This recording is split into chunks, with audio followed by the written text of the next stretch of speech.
Hello, everybody. Welcome. Welcome. We'll just give everybody a moment to get joined, to get your audio connected. We're so glad you're joining us. I know it's a really busy time of year, that's for sure. And we're just glad that you've joined us for the second meeting of our book study on the text, Teaching Skills for Complex Text by Heidi Anne Mesmer. It's nice to see some familiar faces. Okay, and I think, Leigh, if we can just jump onto our next slide. Sure. Great. Okay. Well, we'd like to start by acknowledging that ONLit's work takes place on traditional Indigenous territories, and we acknowledge that there are 46 treaties and other agreements that cover the territory now called Ontario. We are thankful to be able to work on this land, and we're thankful to First Nations, Métis, and Inuit people for their care for and teachings about the earth. This acknowledgement reminds us of our responsibilities to our relationships and to the ancestral lands on which we learn, work, and live. Welcome to everybody. Welcome, everybody. And if you're new to us, to ONLIT specifically, we did just want to take a moment and highlight that ONLIT is a joint project between Dyslexia Canada and IDA Ontario, International Dyslexia Association Ontario. And we have the goal of supporting educators in navigating the revised language curriculum. And we are able to do this wonderful work through funding from the Ontario Ministry of Education.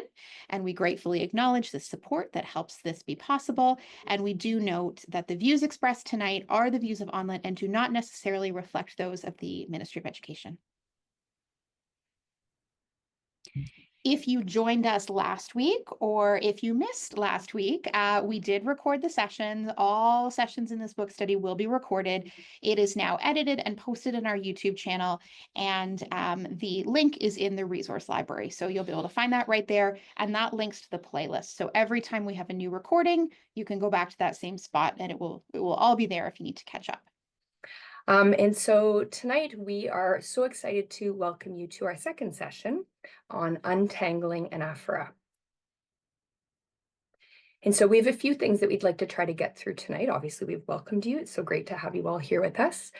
We, as you recall, last week didn't manage to get through the entire planned session. So we bumped, as you remember, close reading and complex text to this week. And so number 2 is actually sort of a carryover from last week. Number 3, we're going to dive into Anaphora. What on earth is it? Number 4, we're going to explore why Anaphora matters. Why does it matter that we teach it?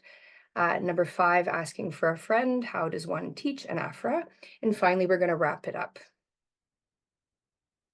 Super exciting. We're actually going to dive into the text. Last week, we really explored an article on reading comprehension, and we did talk a wee bit about the introduction of this great text by Dr. Heidi Anne Mesmer, but tonight all of our work is really going to come from the text. So we hope you were able to secure a copy. We know that they were tricky to find at some points, but I did check, and I see that Caversham and Amazon both have copies back in stock. And the Ontario College of Teachers Library has a digital copy that you can borrow chunks at a time. And so a reminder, this is our second session, Untangling Anaphora. We're going to be looking at chapter 1. Last week, we really set the stage with some talk about reading comprehension as a broader sort of context. Thanks, Leigh, and welcome everyone from me.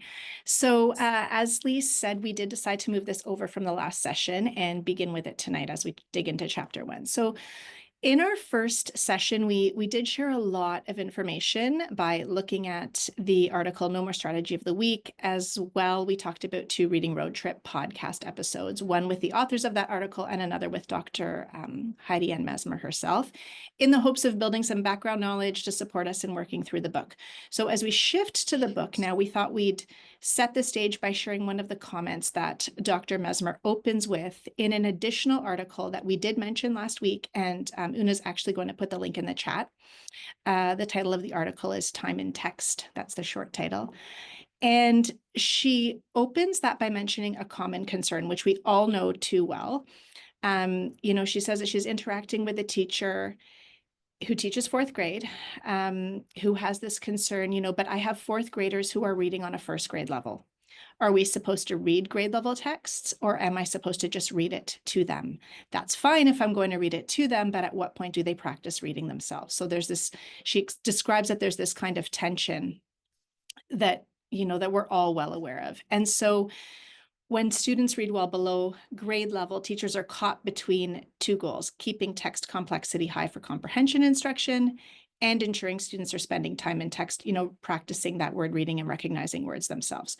So we know that we shouldn't be confining kids, their thinking and their comprehending to only what they can decode, especially if they're way behind. And so the author says what students and teachers really need are concrete, actionable tools to develop the foundational skills that help students to engage with challenging texts or to closely read.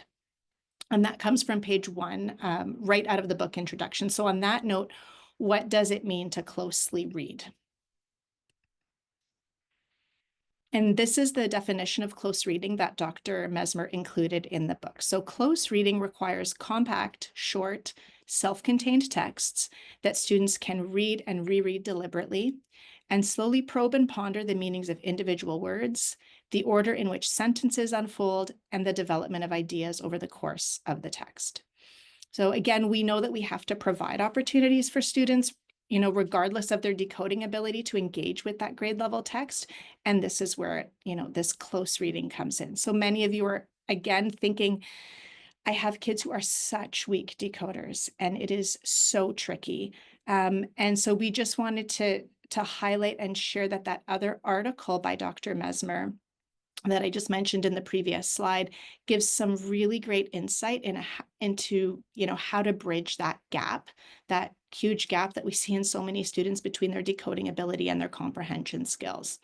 And the other thing I wanted to share is that in the podcast episode, the Reading Road Trip podcast episode with Dr. Mesmer, she gives a lot of great advice about bridging that decoding gap after about the 31st minute in the episode. So if you don't have time to listen to the whole thing, or sometimes I just like to read the transcript, after minute 31, there's some great suggestions on how to tackle that. And as teachers, we tend to often read the text aloud to the students who can't lift the words off the page themselves. But in a moment, Leigh's going to come back to this, and the idea that act of listening to someone else read and the act of reading yourself are two different activities. So here in the case of close reading of complex grade level text, we're really talking about kids having opportunities to access that themselves. Great, thanks, Nellie. So text complexity. What is complex text? So there we go. I'm always a bit worried about the animations. Did we do them correctly? Did we not? It's always reassuring when it works as we planned. So text complexity is defined by a range of qualitative or observable and quantitative or measurable features, and it depends on the reader and the task for which is selected. But of course, we have to also consider the coherence or the cohesiveness of the text, which is what we are really exploring a bit more deeply tonight. And it is important to note that this wasn't always part of the consideration or conversations historically. This is more than text difficulty or how a student might do in reading a text. This is actually about what's contained in our text.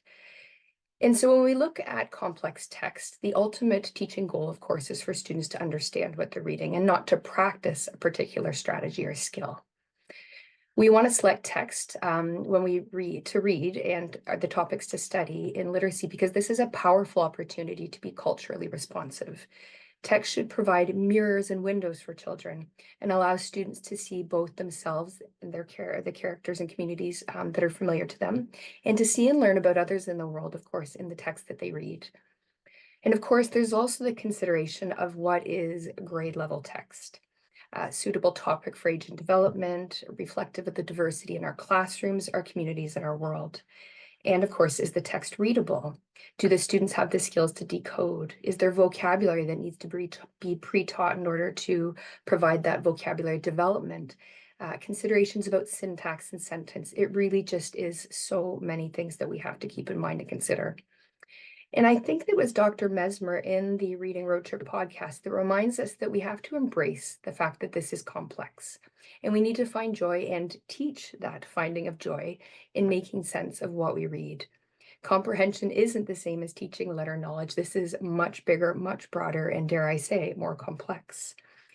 We wanted to share this important quote from Dr. Sonia Cabell about why it is so important that we consider all of this when considering the instruction that we provide and the text that we choose in terms of equity.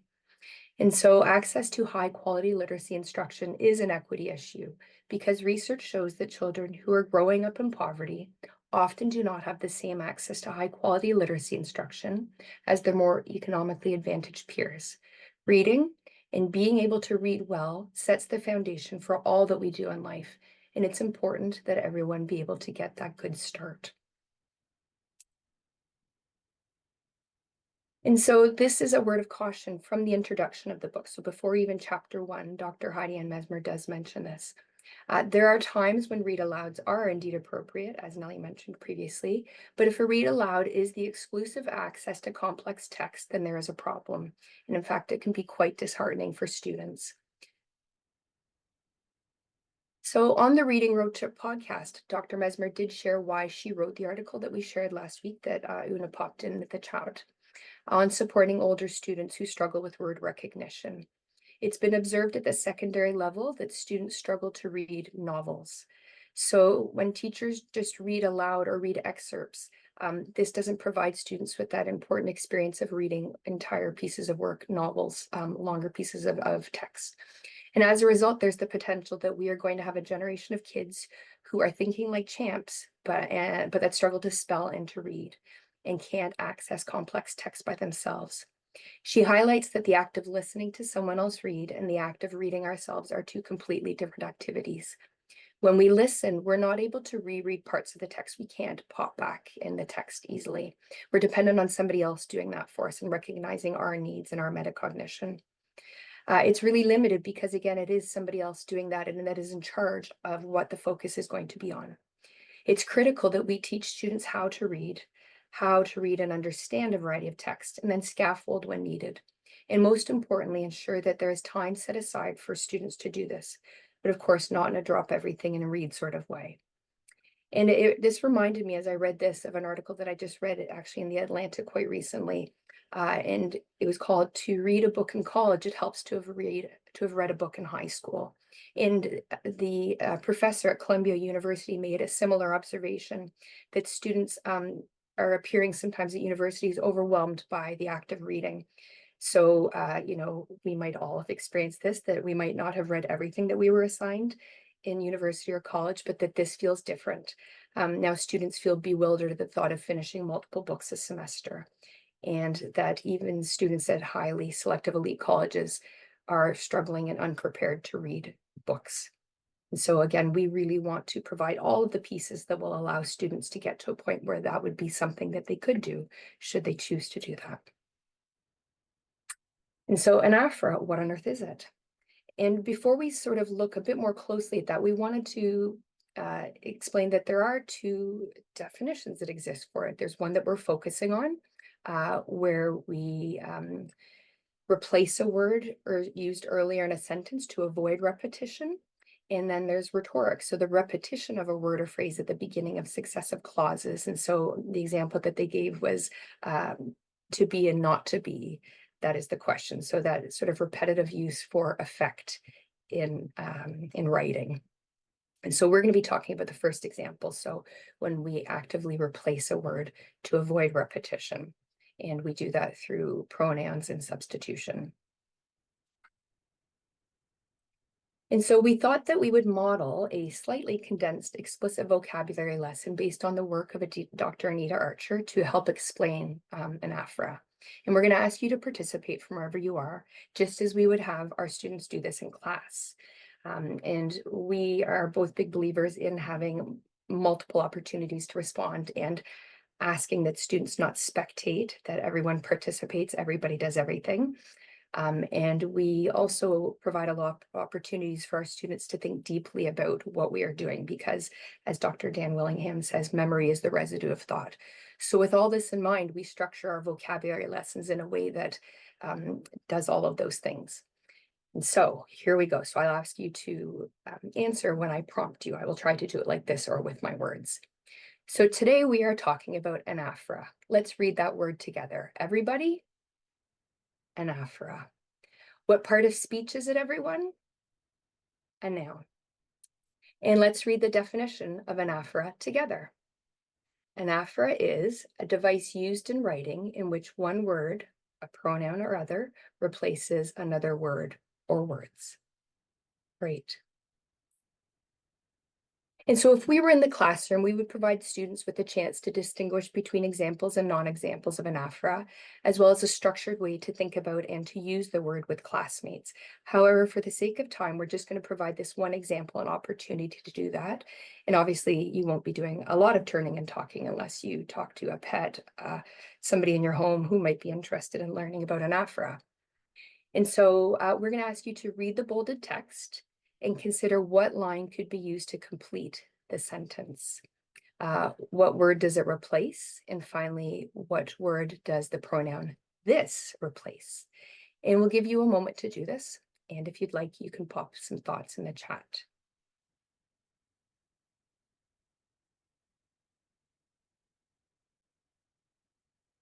Okay. So you might have said it is report card writing time and educators are up to their eyeballs in work. They are exhausted because of this, with the pronoun doing the replacing of the work of the pronoun this replacing the work of report card writing. Or you might have done a little bit more creative substitution. You know, the absolutely, zombie-like walking educators are exhausted because of this or something. So you might have gone simple with they, you might have gone a little wee bit more creative with your substitution. So we're just going to back up a second. So what is the word we've been working with, everyone? Anaphora, and let's read that definition one more time. Anaphora is a device used in writing in which one word, a pronoun or other, replaces another word or words. Great. And so if you're interested in learning more about an explicit vocab lesson, what it could look like, Dr. Anita Archer, again, is a great person to look to. I do have 2 samples there, and if you're able to pop those into the chat, but if not, everyone, if you're interested, Dr. Anita Archer, vocabulary instruction, all sorts of great examples come up. Awesome. And so we always like to include a visual of Dr. Hollis Scarborough's reading rope model to help ground us in, in our thinking and our planning and our practice. And much of what we'll discuss, lives in the upper strand of language comprehension. But again, recognizing that while our focus for this book study is not really on the word recognition strand, we know that that piece is an essential part of this puzzle and that comprehension can't happen without it. This is a graphic that we also saw last time, and it's adapted from the Reading Comprehension Blueprint book.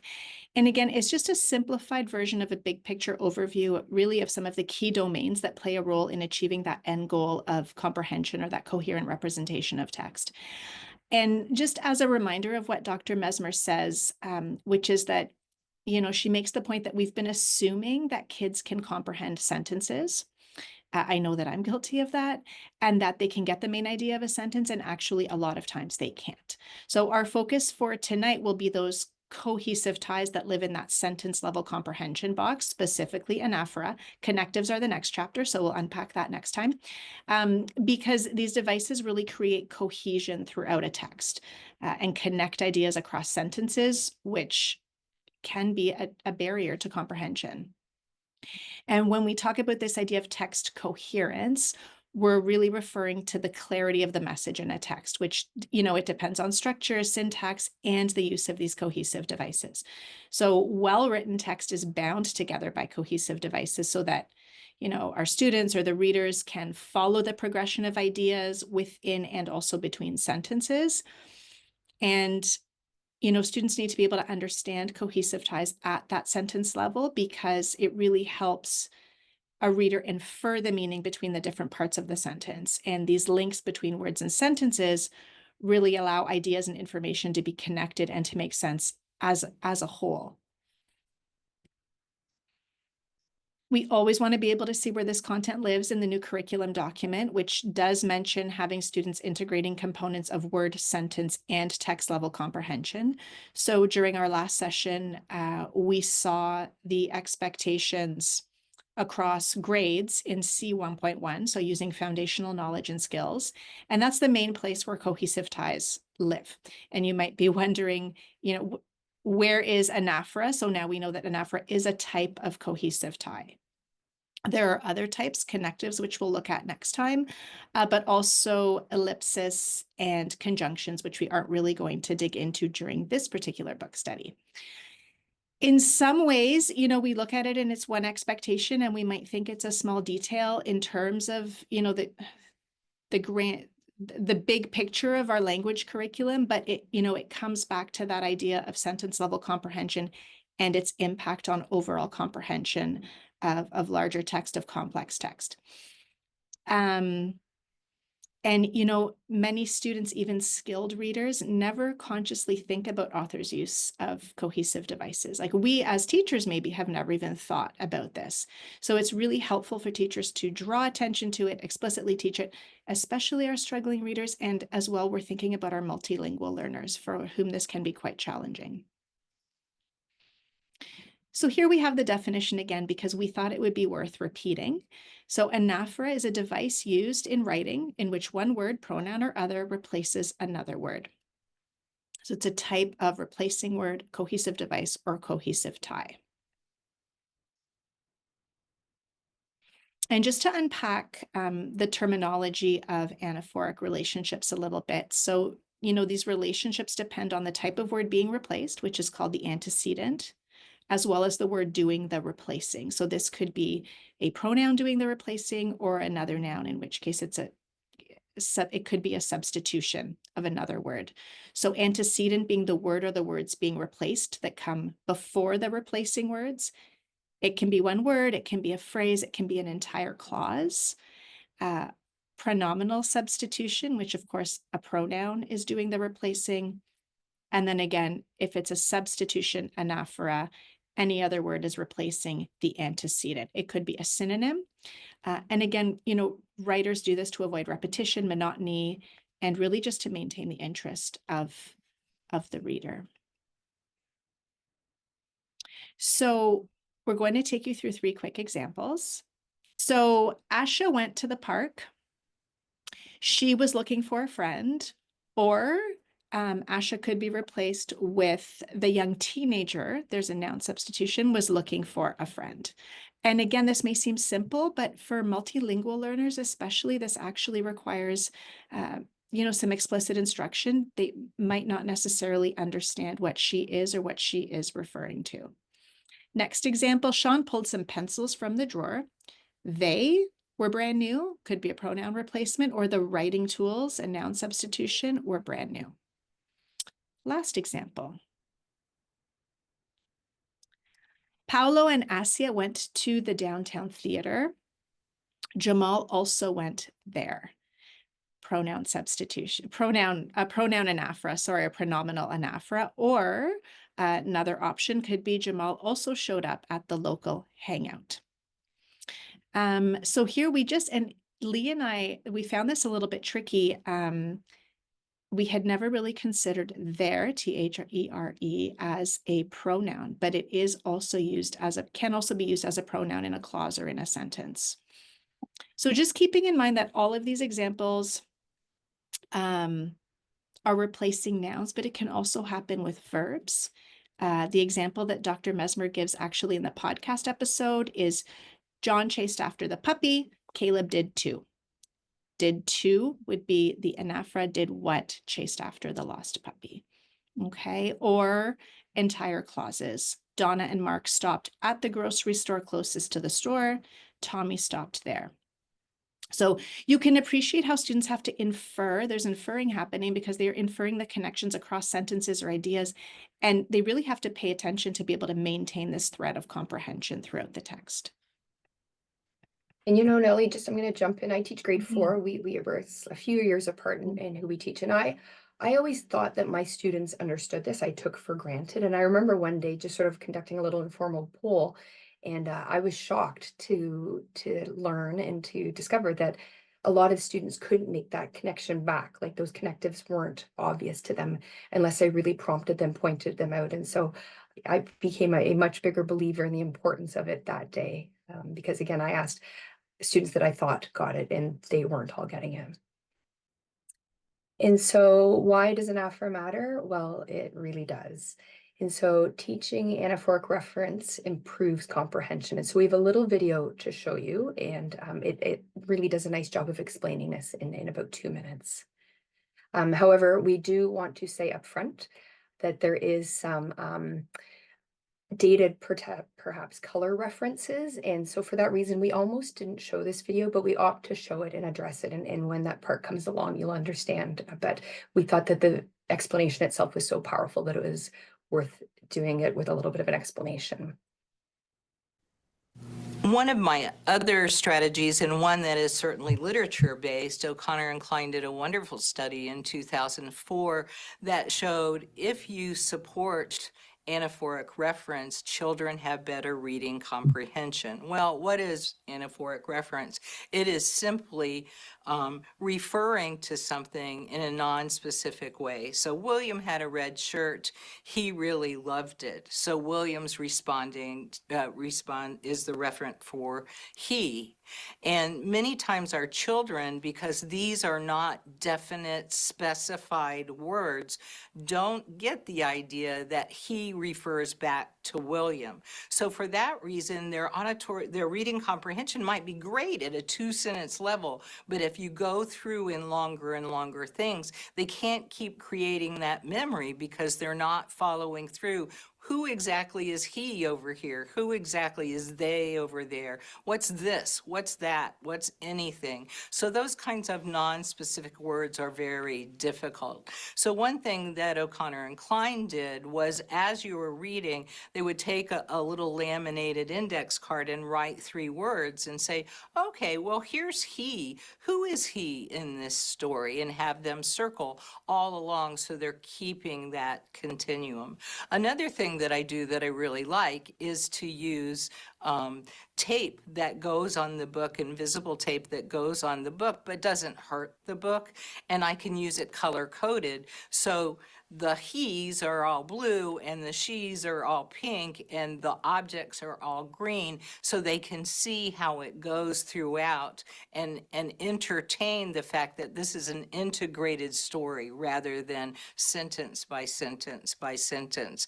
And truthfully, in research terms, that's one of the most powerful studies that we have, that we know that teaching anaphoric reference will increase children's reading comprehension.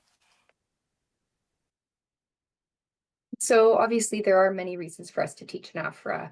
As I've mentioned, it isn't always obvious, and we can't assume that students will capture those and follow, especially as was mentioned, as things become further apart, as more of them sort of pile up on one another.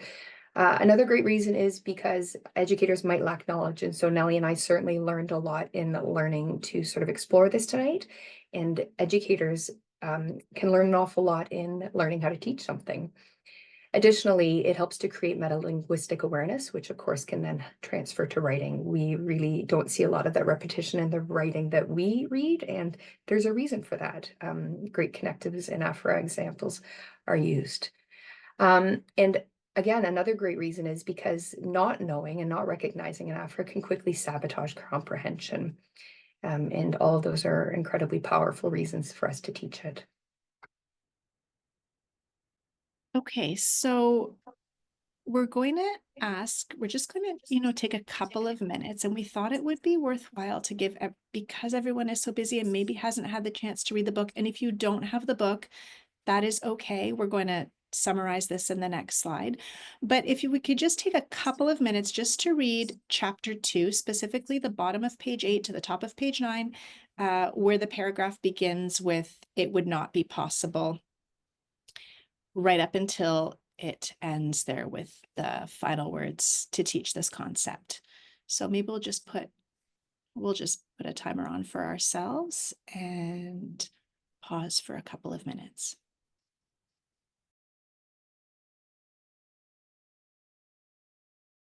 Okay, so basically, we've just pulled out the main points from that section of the chapter here because we thought it really keeping these 4 ideas in mind can help us to focus our planning and instruction. So let's teach our students to become aware of anaphora, to identify the antecedent, to understand what makes anaphora hard or easy, and to let's teach them to be able to transfer this knowledge and understanding in authentic texts. And so, the book states that these are the things that we're looking to teach our students. However, we really feel that at this point, these points probably apply as much to ourselves and to our own learning and us as educators as they do to the students that we teach.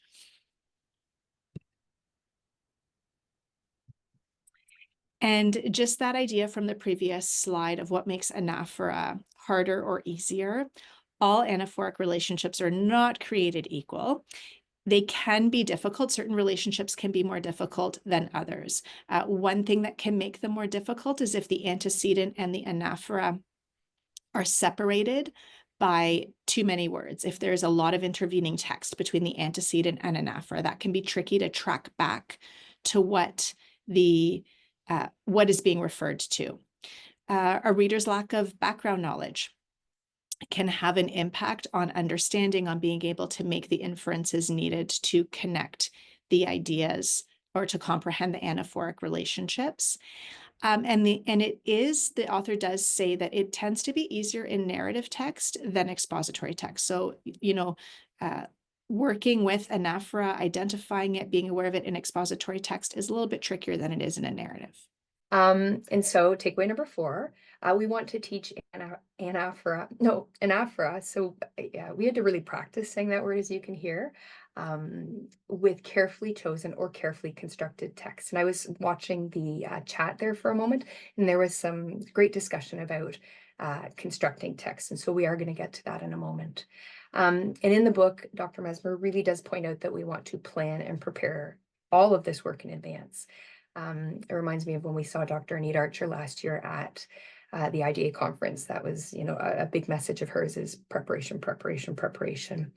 And so as Nellie mentioned, we do want to begin with constructed text, but of course, the whole purpose of doing this is so that students can apply this work in authentic texts.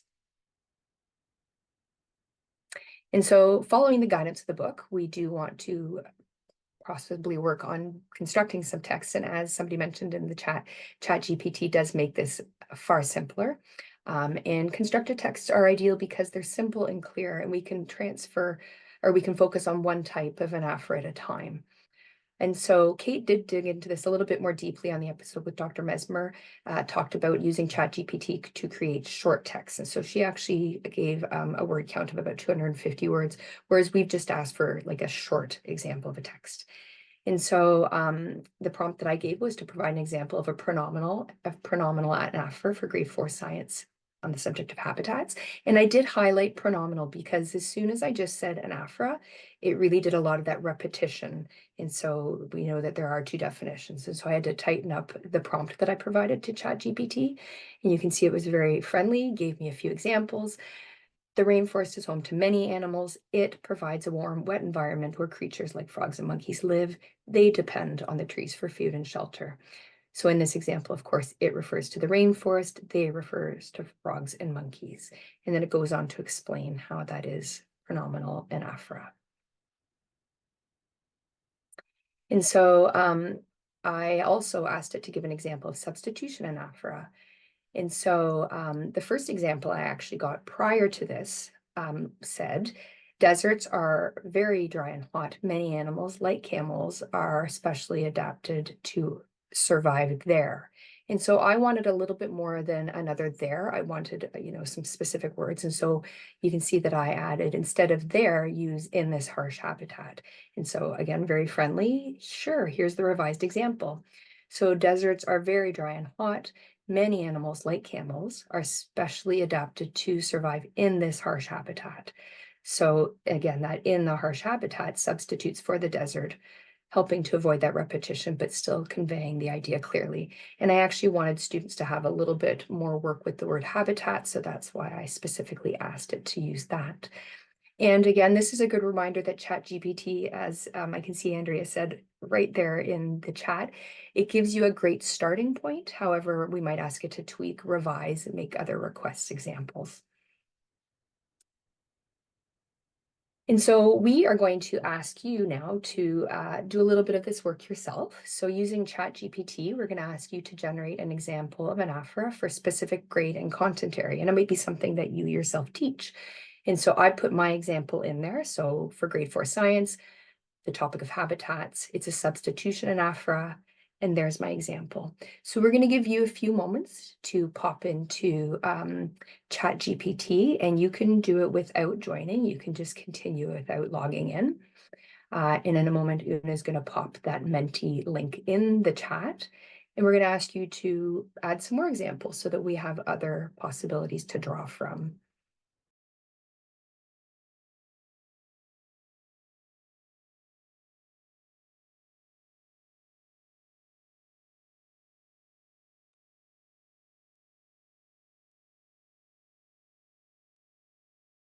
Great, so we have a few examples. Oh, and I see them now coming along in the Menti.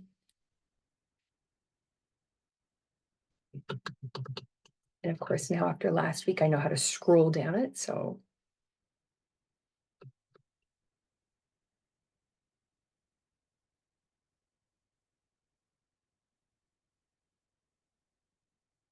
Excellent, and I think that if you're not able to continue to see that, we can put that link in there and provide that as examples, because those are great little, quick takeaway examples for if you need an anaphora.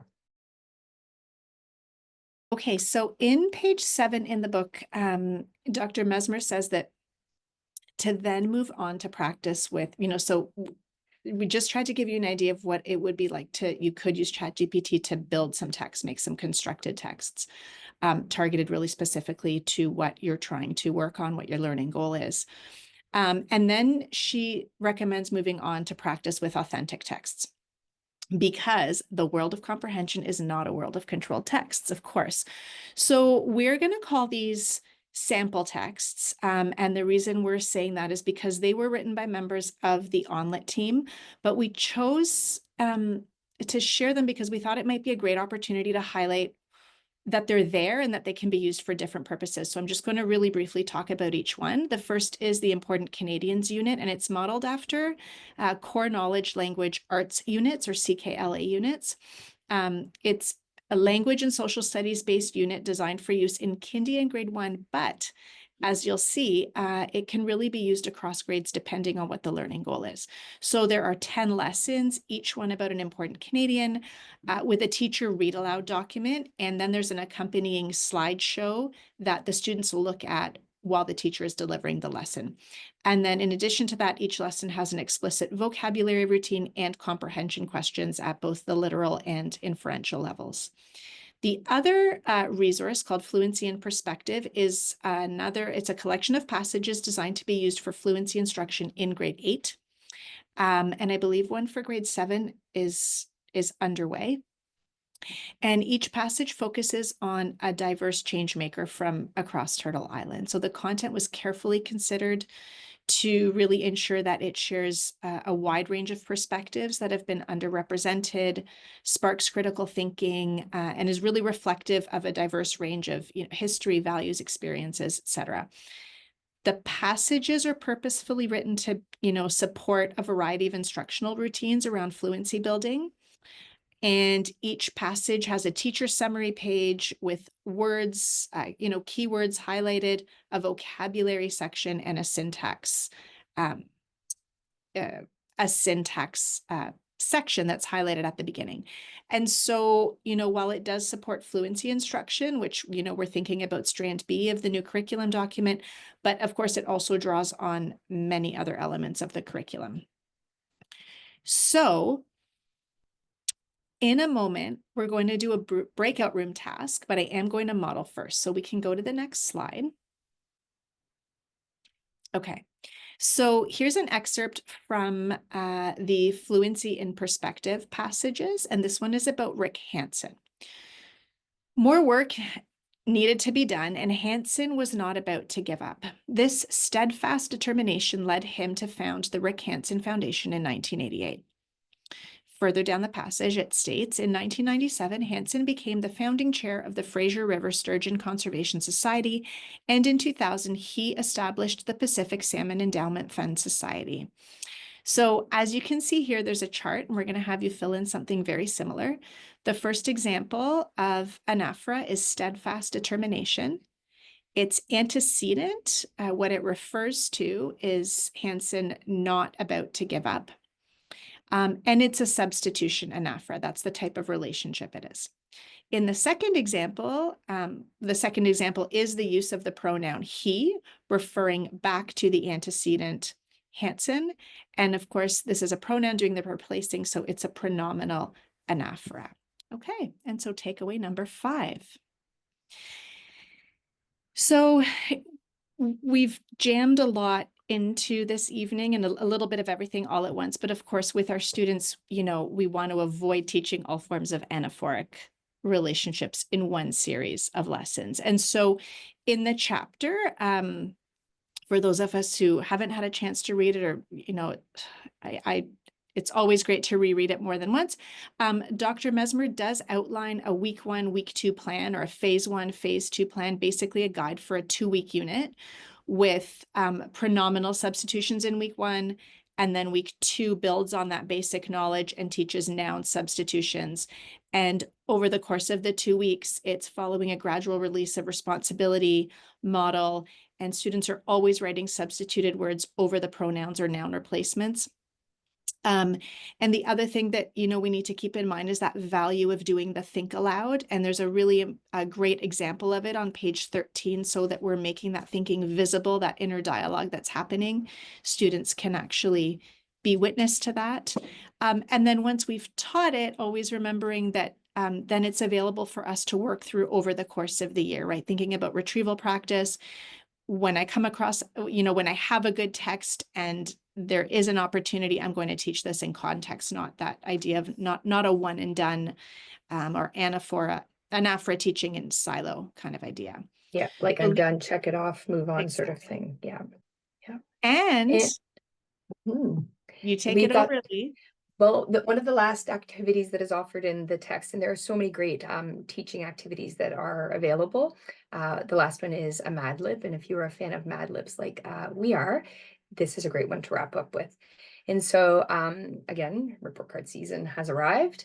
And so we wanted to provide the opportunity to complete this with whatever you've got in you. So it might be simple pronouns, it might be creative substitutions.